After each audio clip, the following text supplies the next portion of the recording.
নমস্কার, আপনারা দেখছেন এক্সপ্রেস মিডডে। আমি আপনাদের সঙ্গে মৌলি। যাব বিস্তারিত খবরে, তবে এক নজরে দেখে নেব এই মুহূর্তের news headlines. Express midday brought to you by Day Group in association with Banerjee Group, co-sponsor Vincent Agro Foods Private Limited, Lifestyle Marketing Private Limited, BLCC, Wesi Fashion। স্বাস্থ্য কেন্দ্র থেকেও নেই, তাই অ্যাম্বুলেন্স প্রদান করতে এসে ক্ষোভের মুখে পুরুলিয়ার রঘুনাথপুরের বিধায়ক।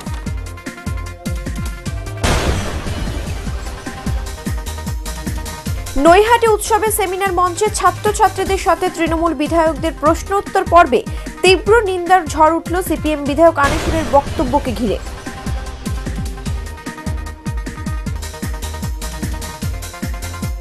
সদ্যজাত শিশুকন্যার মৃতদেহকে ঘিরে চাঞ্চল্য ছড়াল ইসিএল এর পড়াশিয়ায়।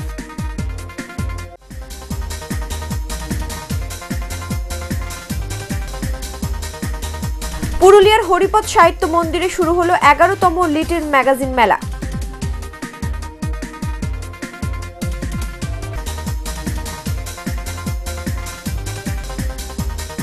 সরকারি সহায়তায় নতুন পদ্ধতিতে গম চাষ, উৎসাহ বাড়ছে হুগলির গম চাষীদের।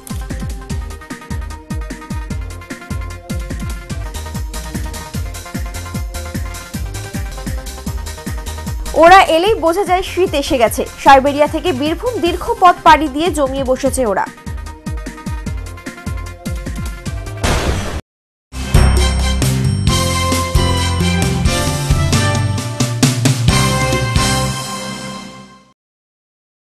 এবার যাচ্ছি বিস্তারিত খবরে। বিধায়ক উন্নয়ন তহবিল থেকে অ্যাম্বুলেন্স প্রদান করতে এসে গ্রামবাসীদের ক্ষোভের মুখে পড়লেন বিধায়ক সহ ব্লক স্বাস্থ্য কেন্দ্রের অধিকর্তা। ঘটনাটি ঘটেছে পুরুলিয়া জেলার নিতুরিয়া থানার রায়বাঁধ অঞ্চলে। গ্রামবাসীদের ক্ষোভ 2008 সালে দীর্ঘ প্রত্যাশিত রায়বাঁধ স্বাস্থ্য কেন্দ্রটি তৈরি হলেও তার মাস তিনেকের মধ্যে স্বাস্থ্য কেন্দ্রের চাঙড় খসে পড়তে থাকে।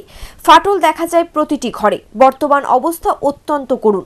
দরজা জানলা ভাঙা, নেই বিদ্যুৎ, নেই পর্যাপ্ত জলের ব্যবস্থা। খুলেআম হাসপাতালটি পড়ে থাকলেও 2 মাস যাবৎ নেই কোনো ডাক্তার।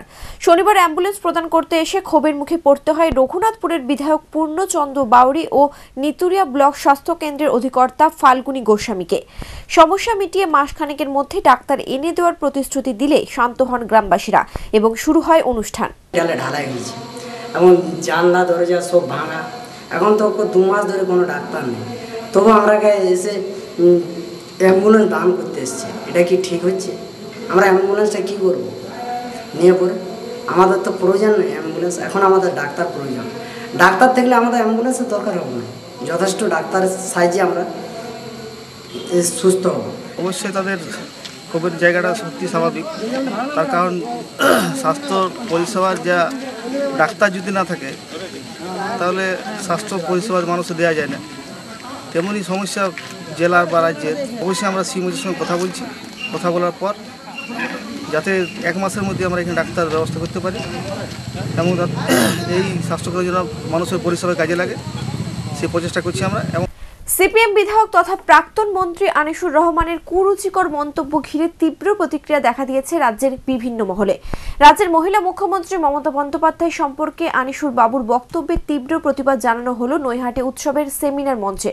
কলেজে ছাত্রছাত্রীদের সঙ্গে ব্যারাকপুরের 2 বিধায়ক পার্থ ভৌমিক ও অর্জুন সিং নবপ্রজন্মের মুখোমুখি। বিধায়করা শীর্ষক সেমিনারের প্রশ্ন উত্তর পর্ব চলাকালীন এক ছাত্রের প্রশ্নের উত্তর দিতে গিয়ে নৈহাটি তৃণমূল বিধায়ক পার্থ ভৌমিক ওই মন্তব্যের কড়া ভাষায় সমালোচনা করে বলেন, সিপিএম দলে আদৌ যে কোনো সংস্কৃতি নেই তা আনিসুর বাবুর বক্তব্য থেকে প্রমাণিত হয়। আনিসুর রহমান যে বাংলার মুখ্যমন্ত্রী নামে যে একটা মন্তব্য করেছে, তো সেই মন্তব্য আপনি কিভাবে দেখছেন? এটা একটা কালচার, এটা একটা রুচি। কারণ আমরা আজকে যে মন্তব্য আনিসুর রহমানের মুখে শুনেছি, এ মন্তব্যই আমরা অনিল বসুর কাছ থেকে শুনেছি। একই ধরনের মন্তব্য আমরা বিনয় কুমারের কাছ থেকে শুনেছি। আসলে এটা এক একটা পার্টির এক এক রকম কালচার। বাংলার মানুষ যেরকম অনিল বোস, বিনয় কুমারদের বক্তব্যকে ধিক্কৃত করেছিলেন, নিন্দিত করেছিলেন, বাংলার মানুষ ঠিক বুঝে নেবেন যে এই পার্টিটার কোনো রকম কোনো গুণগত পরিবর্তন হয়নি। সদ্যজাত এক শিশুকন্যার মৃতদেহ উদ্ধারকে কেন্দ্র করে চাঞ্চল্য ছড়ালো এলাকায়। শনিবার ঘটনাটি ঘটেছে এসিএলের জামুরিয়া থানার পলাশিয়া এলাকায়। এদিন সকালে রাস্তার পাশে এক সদ্যজাত শিশুকন্যাকে পড়ে থাকতে দেখে স্থানীয় বাসিন্দারা। পরে দেখা যায় শিশুকন্যাটি মৃত অবস্থায়। তবে ওই শিশুকন্যাটি কার এবং কে বা কারা ফেলে রেখে গেছেন তা অবশ্য জানা যায়নি। খবর পেয়ে ঘটনাস্থলে আসে শিশুকন্যাটিকে উদ্ধার করে নিয়ে যায় কেন্দা ফাঁড়ির পুলিশ। শুরু করেছে তদন্ত।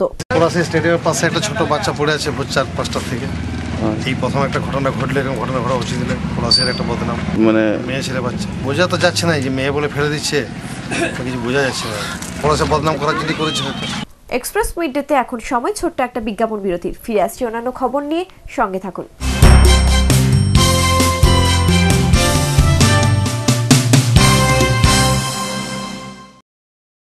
Day Group Enterprise celebrating glorious 50 years.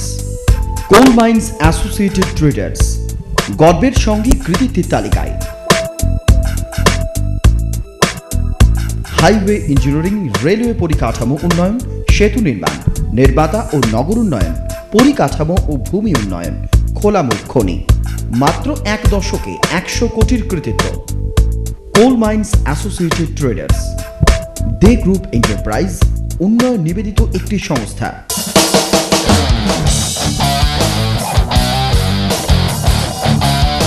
Banerjee Ford, বিশ্বমানের ফোর্ড গাড়ির বিপুল আয়োজন যা আপনার অপেক্ষায়। রয়েছে Ford Figo, Ford Fiesta classic, all new Fiesta, এন্ডেভারের রকমারি মডেল।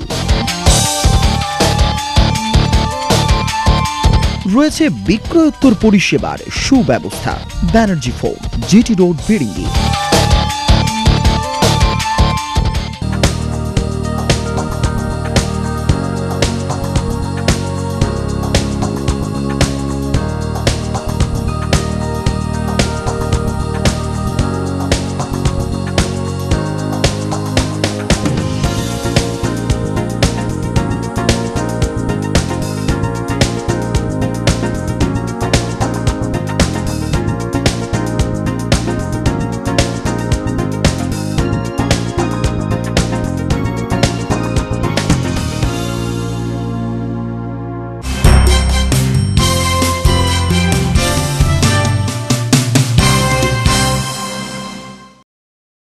ফিরে এলাম বিরতির পর। বইমেলা মানেই ব্যবসায়িক মেলা, তাই সমাজের সর্বস্তরের মানুষের চিন্তাধারাকে প্রসারিত করার লক্ষ্যে প্রয়োজন লিটল ম্যাগাজিন মেলার। সেই উদ্দেশ্যেই পুরুলিয়ার হরিপদ সাহিত্য মন্দিরে শুরু হলো আগামী 3 দিন ব্যাপী 11তম লিটল ম্যাগাজিন মেলা। আগামী 30 ডিসেম্বর পর্যন্ত এই মেলায় এবার স্টলের সংখ্যা 40টি। কচি কাচাদের জন্য এমন ধরনের মেলার যথেষ্ট প্রয়োজন রয়েছে বলে জানিয়েছে উদ্যোক্তারা। শুধু এবছরই নয়, বিগত দিনেও জেলার এই মেলাটিতে ভালোই সাড়া পাওয়া গেছে বলে জানিয়েছেন মেলার অংশগ্রহণকারীরা। মেলার গ্রামীণ ছবিরও প্রদর্শনীর আয়োজন করা হয়েছে মেলা প্রাঙ্গণে। সূচনা পর্বে নাচের অনুষ্ঠানে অংশ নেন জয়পুর থানার জাহাজপুর গ্রামের মহিলাদের করম নাচের দল। ম্যাগাজিন তো একটা আন্দোলনের নাম, লিটল ম্যাগাজিন একটা চিন্তাধারার নাম। আমাদের চিন্তাধারাটাকে প্রসারিত করা হচ্ছে কাজ। লিটল ম্যাগাজিনের মেলা করার প্রয়োজন আছে। ব্যবসায়িক মেলা তো হয়, বইমেলা যেগুলো হয়তো ব্যবসায়িক মেলা পাবলিশারদের। অ্যাকচুয়ালি লিটল ম্যাগাজিনের মেলায় ছোটো ছোটো লিটল ম্যাগাজিন মেলাগুলোতেই যেগুলো লিটল ম্যাগাজিনের সাথে খাপ খায়। আর ওই যেই বই মেলাগুলো হয় ওগুলো তো কমার্শিয়াল মেলা হয়, যেগুলো ব্যবসাটাই বড়। সাহিত্য বা তার আন্দোলন এটা খুব গুরুত্বপূর্ণ হয়। রাজ্যের চাষিরা এখন আর তেমন আগ্রহী নয় গম চাষে, হ্যাপাও অনেক। তাই চাষিদের গম চাষে উৎসাহ বাড়াতে সরকার এক অভিনব মেশিন তুলে দিয়েছে চাষিদের হাতে, যার সাহায্যে জমিতে লাঙল দেওয়া ও বীজ পাড়ার কাজ হয়ে যাচ্ছে একই সাথে। জিরো টিলেজ পদ্ধতিতে চাষ করতে চাষিদের অনুদানও দিচ্ছে সরকার। বেশ খুশি হুগলি জেলার চাষিরা। বিভিন্ন জায়গায় দেখা যাচ্ছে বিভিন্ন ব্লকে গমের চাষ কমে যাচ্ছে। কেন না, চাষিরা তাদের খরচ যা করছে তাতে সেই অনুযায়ী দাম পাচ্ছে না, যার ফলে গমের চাষ কমে যাচ্ছে। তো সরকার সেই জন্যে চাষিরা যাতে আরও উৎসাহিত হয় গম বোনার জন্যে, সেই জন্যে এই জিরো টিলেজ পদ্ধতিতে সরকার চাষিদের বলছে যে আপনারা গম চাষ করুন। এই চাষিরা গম বোনার জন্যে যে লেবার খরচ সেটা কম যাচ্ছে এবং এটা লাইনে বোনা হয়। লাইনে বোনা হলে একটা নিরান দেওয়ার সুবিধা হয়। তারপর এই পদ্ধতিতে, এই জিরো টিলেজ পদ্ধতিতে চাষ করলে ঘাস কম হয়, যার ফলে নিরান দেওয়ার সুবিধা হয় তারপর আগে চাষ দিলে গম বোনার জন্য যে আগে চাষ দেওয়া হয় তাতে কী হয় ঘাস জন্মায় এবং সেটা এই পদ্ধতিতে হলে পরে ঘাসটা জন্মাবে না। এর জন্যে বিঘে প্রতি এই সরকার চাষিদের 900 টাকা করে অনুদান দিচ্ছে। তোর থেকে এবার আমাদের একটা সুযোগ দিয়েছে গম লাগাবার জন্য, তা এক একর গম লাগাতেই হবে। তা ওরা বীজটাও দিয়েছে, সারটা শুধু আমরা দিয়েছি, ওদের গাড়িও এসছে, গাড়ি করে লাগিয়ে দিচ্ছে। আর একরে সরকার থেকে 2700 টাকা দিচ্ছে। এবার দেখা যাক আমরা নতুন চাষ করছি, এটা কিরম পদ্ধতি কিরমভাবে ফল হয়।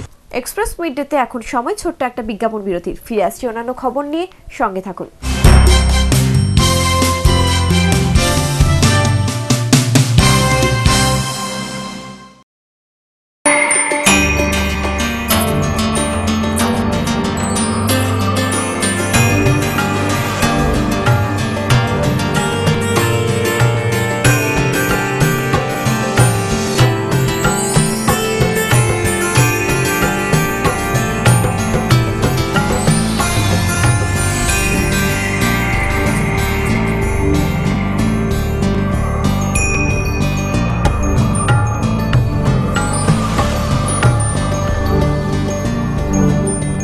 Geetanjali presents Parinita.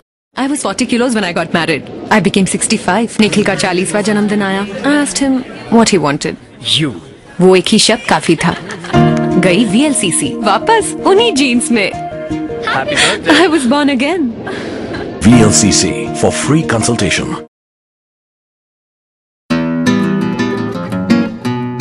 আকর্ষণীয় ডিজাইন, সাথে কমফোর্ট, সোয়েটার, কোট, কার্ডিগান।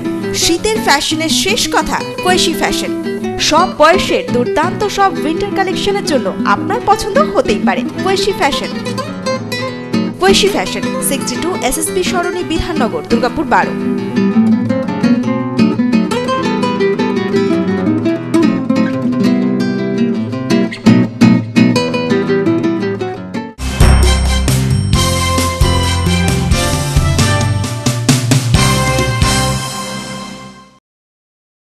শীত পড়তেই তারা হাজির দলে দলে। সাগর পাড়ের তুষার মাখা ডানা ঝাপটাতে ঝাপটাতে ওরা প্রতি বছরই আমাদের অতিথি হয়। আমরা ভিড় করি ওদের দেখতে। ওরা মানে সাইবেরিয়া থেকে আসা শীতের অতিথি পরিযায়ী পাখির দল।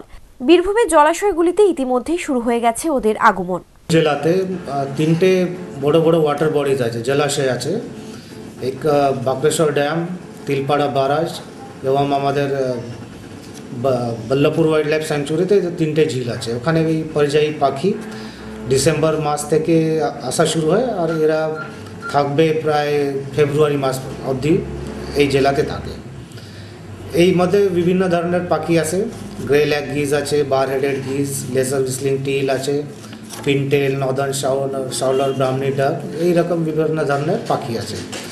এরা এখানে খাবার পায় এবং এই যা অরিজিনাল জায়গা আছে ওখানে প্রচণ্ড শীত থাকে। এই শীত থেকে বাঁচানোর জন্য এরা এদিকে চলে আসে, এখানে ভালো খাবার পায় এবং জলাশয়ে দিনে থাকে, রাত্রে মাঠে গিয়ে খাবার খায়। এই আমাদের পরিযায়ী পাখি অতিথির মতো থাকে এখানে। খুব সুন্দর জায়গা এটা, আমরা যখনই আসি এসে ছবি টবি তুলি, খুব সুন্দর লাগে। এখানে প্রাকৃতিক পরিবেশটা খুব সুন্দর, ভালো লাগে আমাদেরকে খুব। এখানে যে প্রাকৃতিক দৃশ্যটা এত সুন্দর, এখানে কত সুন্দর সুন্দর পাখি আছে, দেখা যায় এগুলো যখন সূর্য ডুবে যায় তখন খুব মনোরম দৃশ্য, পাখিগুলো উড়ে যাচ্ছে, খুব ভালো লাগে আমাদেরকে। এক্সপ্রেস মিডডে এখনকার মতো এই পর্যন্তই। পরবর্তী খবরের জন্য চোখ রাখুন এক্সপ্রেস নিউজে। খবর নেয়, খবর দেয়। নমস্কার।